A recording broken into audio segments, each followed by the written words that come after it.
Olá pessoal, sejam todos muito bem-vindos à NAEV, o Núcleo de Aprendizagem Excelência em Voo. Sejam todos muito bem-vindos, eu sou o Instrutor GT, você está ligado na NAEV. Hoje é a videoaula 05 de Conhecimentos Técnicos. Você deve estar estranhando porque eu botei o assunto aqui, Sistema Elétrico.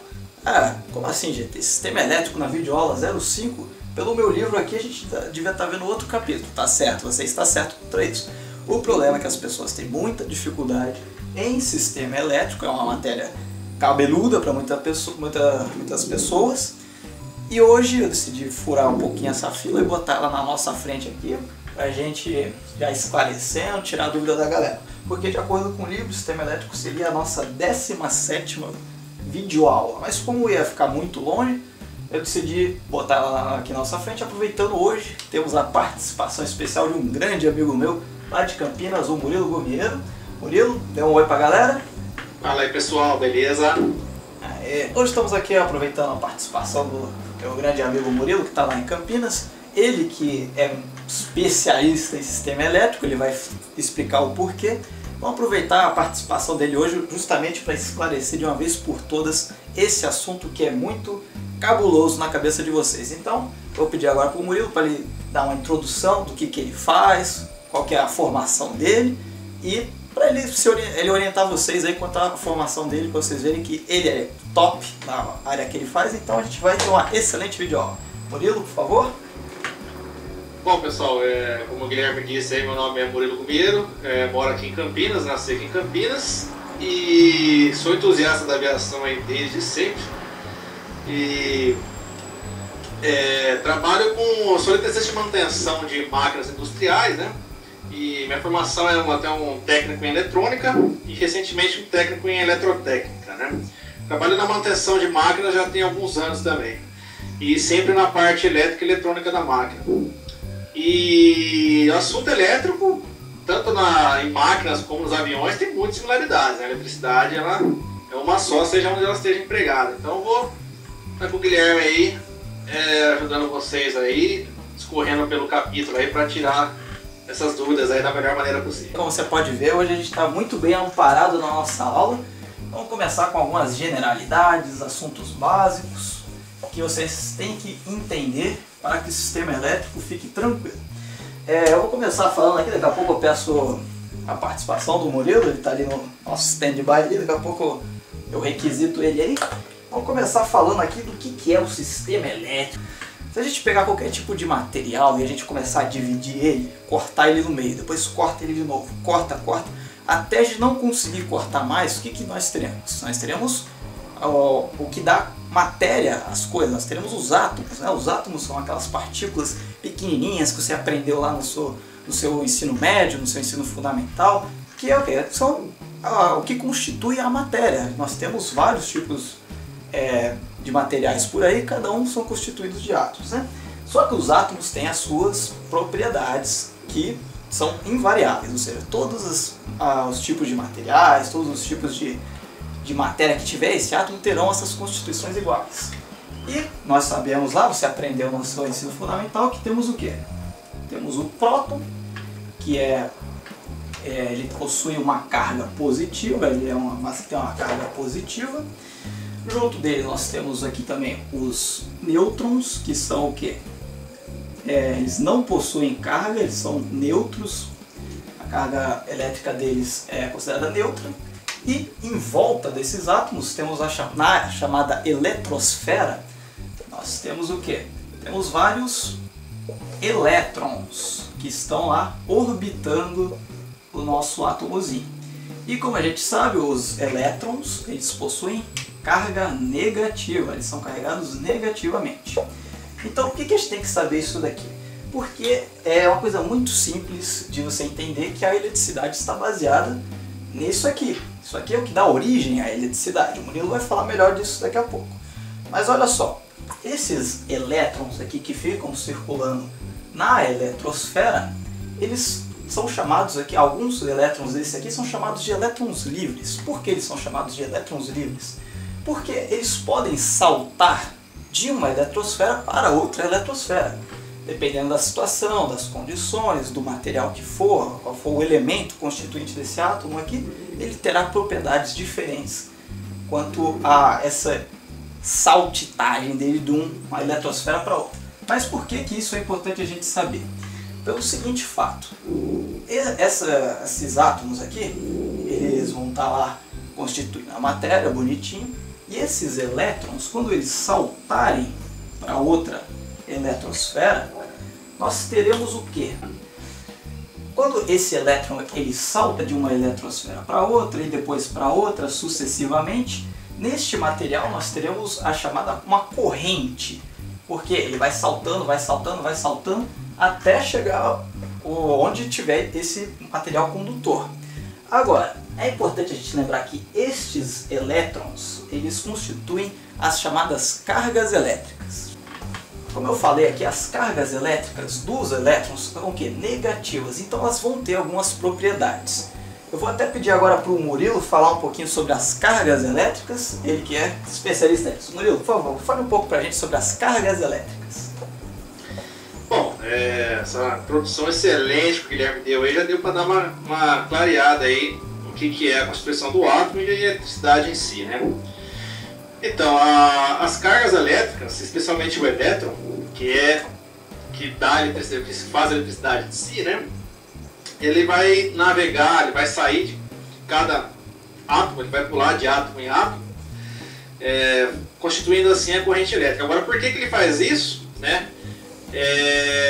Primeiro porque o elétron, porque ele chama elétron livre, né? Ele é chamado elétron livre porque ele tem uma pequena atração do núcleo. O núcleo exerce pequena atração nesse elétron, em especial os elétrons da última camada, né, do átomo. Eles são pouco, quase nada atraídos pelo núcleo, então eles facilmente conseguem se deslocar entre os átomos daquele material, né? Para que isso aconteça, para que um elétron pule de um átomo para o outro, é necessário que haja uma força que empurre esses elétrons, né? A chamada força eletromotriz na física, e especialmente no termo na elétrica, é chamada de tensão elétrica, ou diferença de potencial, ou voltagem. Uma curiosidade, o termo voltagem na área elétrica é um termo errado. Tanto voltagem quanto amperagem não se usa entre os técnicos, é uma palavra que não é técnica para a gente. Mas aqui no livro a gente pode usar ele tranquilo, eu acho que até nas questões da ANAC cai essa palavra também. A palavra mais usada é tensão elétrica mesmo. Então, para que haja o deslocamento das cargas e, consequentemente, a corrente elétrica nada mais é do que o deslocamento das cargas elétricas negativas e o deslocamento dos elétrons. E é necessário uma força eletromotriz, uma fonte. Então, se o Guilherme quiser contar a quantidade aí, né? Então, pessoal, com isso a gente tem uma noção bem básica aqui. O Murilo ali terminou falando sobre as fontes, né? Fontes do sistema elétrico aqui, fontes que podem iniciar uma corrente elétrica. Nós temos aqui a nossa básica pilha. Pilha é um excelente exemplo de um sistema que vai ter essa força eletromotriz, vai ter uma tensão elétrica, uma DTP ou então a voltagem.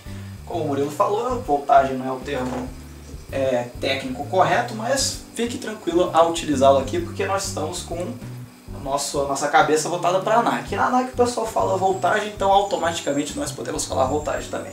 Então eu peço para o Murilo ali não arrancar os cabelos poucos que ele tem quando alguém falar voltagem aqui, mas tudo bem, vamos lá. Vamos seguir aqui a pilha. Eu vou explicar um pouquinho de uma pilha para vocês entenderem esses conceitos.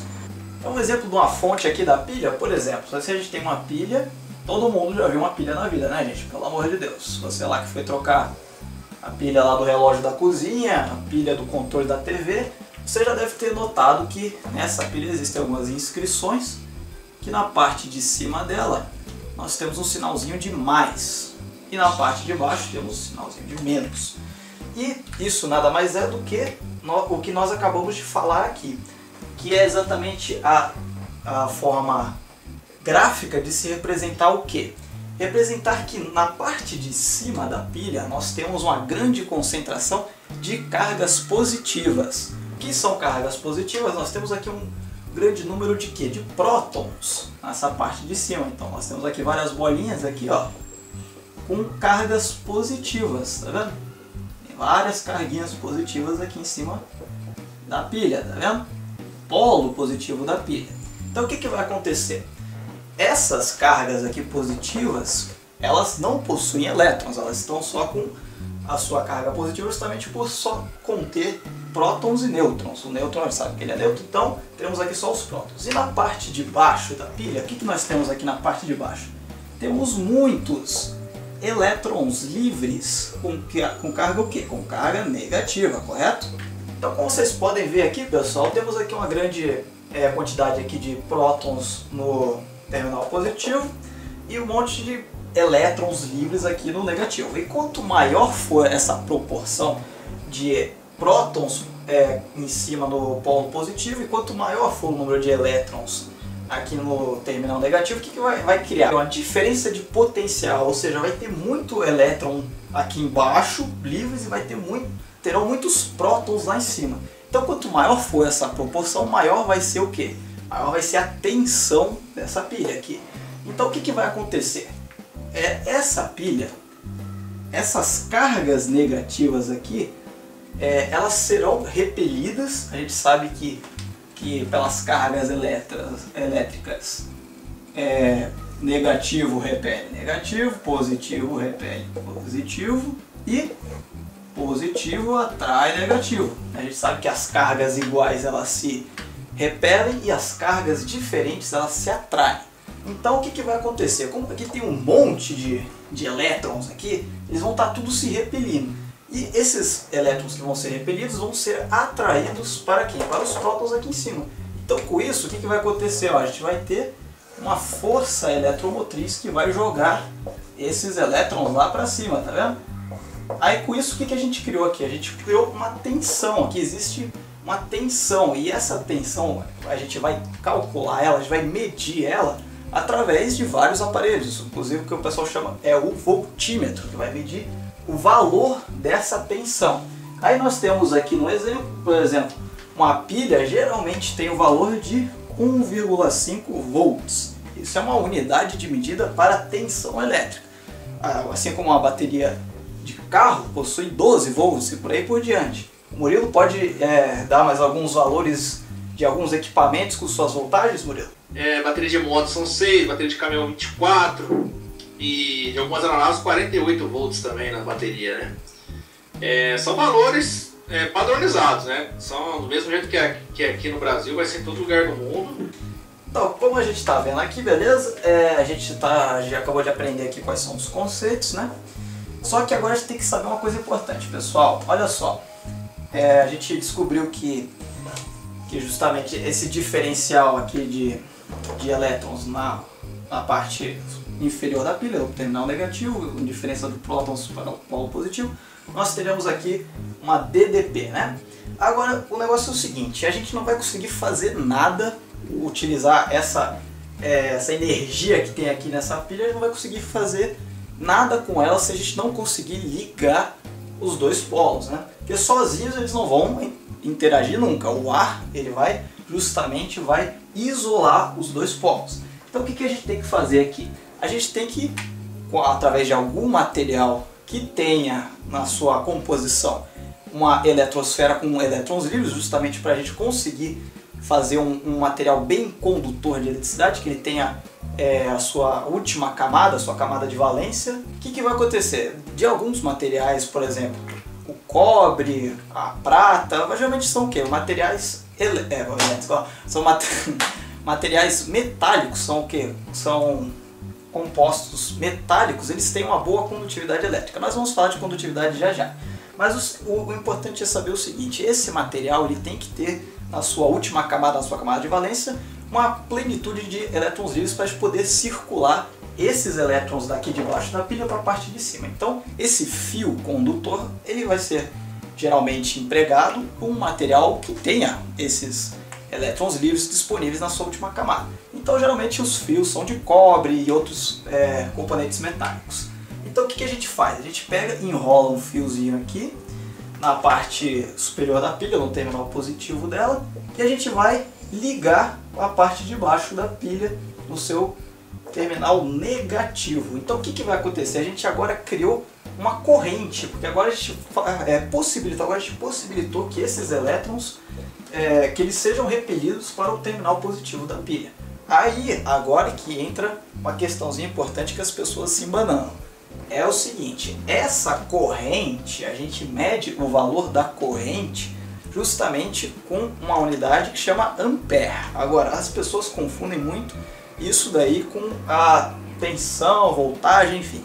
O importante disso aqui é que o ampere ele vai medir justamente essa corrente. A diferença do ampere para o volt é que o volt ele vai só medir qual é a diferença de potencial que tem na parte de baixo para a parte de cima da pilha.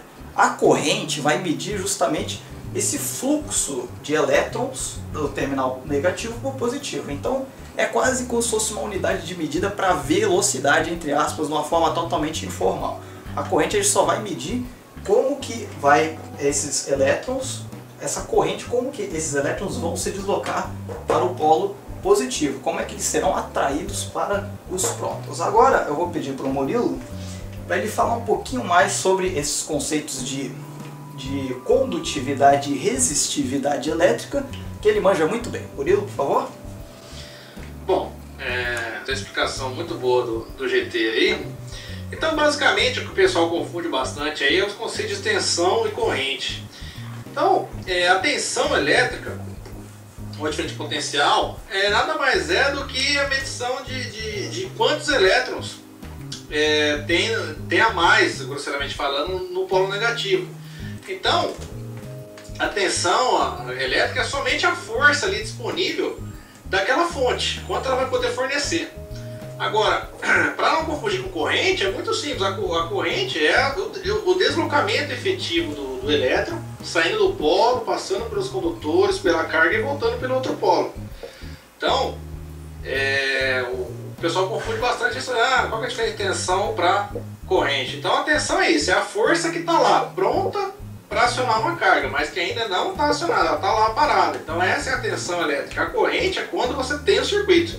Então, sempre podemos ter tensão sem corrente, mas nunca iremos ter corrente sem tensão. Essa é a analogia que a gente pode fazer para não confundir, né? Por que os metais aí são melhores condutores do que os outros materiais? Teoricamente, tecnicamente, todos os elementos podem ser condutores elétricos. Agora, por que os metais são os mais usados, são essenciais? Justamente porque na camada de valência deles temos muitos elétrons, né? Então, automaticamente, esses elétrons têm pouca força, que não falei, eles são fracamente atraídos pelo núcleo, porque tem muito elétron lá sobrando. Então, eles ficam lá, flutuando, muito fácil de deslocar de um para o outro. Agora, por exemplo, a madeira. A madeira, se a gente pegar para olhar o átomo dela, ela vai ter 1 ou 2 no máximo elétrons na última camada. O que vai fazer com que a força de atração do núcleo seja muito grande, seja muito maior. Por isso que quando a gente aplica uma tensão numa madeira, um pedaço de papel, borracha, alguma coisa, não acontece nada. Por quê? Porque a tensão daquela fonte não vai ter força para empurrar aquele elétron, ele está muito preso no núcleo. Então, teoricamente, a gente conseguiria pegar um pedaço de madeira, um pedaço de borracha e fazer ele conduzir eletricidade. Como que a gente ia conseguir fazer isso? A gente precisava de uma fonte com uma tensão muito grande, uma tensão enorme. Essa tensão seria tão forte que literalmente arrancaria o elétron da órbita. Aí que está a origem do raio, se o pessoal quiser saber depois nas curiosidades aí da eletricidade, né? Pô, o ar não é condutor, mas por que dá o raio? Entendeu? Então a gente pode discorrer um pouco sobre isso depois. Automaticamente, os metais tendo uma boa condutividade elétrica. Por que condutividade elétrica? Porque, como eu disse, tem muitos elétrons disponíveis na última camada. Se ele automaticamente tem uma boa condutividade elétrica, ele tem uma baixa resistividade. Então eles são inversamente proporcionais, a condutividade e a resistividade, são parâmetros inversos. Então todos os metais têm baixa resistividade. Por que usa o cobre, ou por que usa o alumínio, às vezes os fios? É questão de custo. O cobre é um metal que une o útil ao agradável. Ele é bom condutor elétrico e é barato, é fácil de achar o cobre. O cobre é um material barato para produzir, então quase todos os fios são de cobre. Tem alguns fios em cabos de alumínio, também é usado alumínio. Embora o alumínio seja não tão bom condutor quanto o cobre, é quase igual, mas o alumínio é um pouco inferior, digamos assim, né? Mas qual que é a vantagem? Ele é mais barato que o cobre ainda, entendeu? Então é questão de custo. Por isso que os metais mais utilizados em eletricidade para condução é cobre e alumínio. Ambos apresentam boa condutividade elétrica e baixa resistência elétrica. Exatamente, Murilo. E só para questão de curiosidade, qual seria o material melhor, que tem a melhor condutividade que existe aí atualmente, que o pessoal conhece? Qual seria o melhor? O melhor condutor que a gente tem hoje aí é o ouro e a prata. Mais um pouco o ouro. Tanto é que a gente pegar componentes sensíveis, né? Como a gente tem em casa, uma placa-mãe de computador, né? Todos os contatos do processador, aqueles pininhos que vai ao processador, eles são banhados a ouro ou são puramente ouro. Por quê? Eles têm extrema baixa resistência elétrica. A resistência deles é quase zero, beira zero. E a condutividade é automaticamente excelente. Então, o que interfere ser bom condutor, ter baixa resistência? Quando a gente tem baixa resistência, automaticamente boa condutividade, a gente tem menos perdas. Porque a gente vai ver mais lá na frente um pouco do capítulo que quando a gente percorre corrente elétrica por um condutor, por um pedaço de fio, ele vai gerar campo magnético e efeito Joule, que é o aquecimento. Então, campo magnético e aquecimento num condutor, no final das contas, é considerado perda. São perdas. A gente perde um pouco daquela energia da fonte em campo magnético e em calor. O computador, como processa dados ali, é uma coisa muito sensível, então a gente tem que eliminar ao máximo essas perdas, eliminando ao máximo. Como que a gente elimina isso? Empregando materiais com baixa resistividade. Quanto menor for a resistividade do material e melhor sua condutibilidade, ele vai ter menos perdas, vai produzir menos campo magnético e vai produzir menos calor. Então, porque isso justifica também porque a gente também não vai usar ouro no fio, né? Porque embora seja muito bom, vai ser muito caro. Imagina fazer uma fiação numa casa de ouro, né? Você vai ter um sistema elétrico impecável, sem perda nenhuma, mas também vai ter que embolsar todas as suas economias aí. Todo o seu custo de PP vai embora. Então isso aí que o Murilo falou, então vocês já estão ligados já, hein? Quando o seu computador falhar lá, der ruim, você já vai lá na placa-mãe lá e tira o olho e vende, hein? O Murilo já deu aí o esquema dele já. É isso aí, pessoal, vamos seguir aqui na nossa matéria. Agora a gente vai falar rapidinho aqui da chamada lei de Ohm, que é o que é? A lei de Ohm, ela justamente vai falar do que o Murilo acabou de falar, de resistência elétrica. Resistência, que vai ser a resistência que vai permitir que uma corrente de 1 ampere passar quando a tensão for de 1 volt. Então quer dizer que esse aqui vai ser a nossa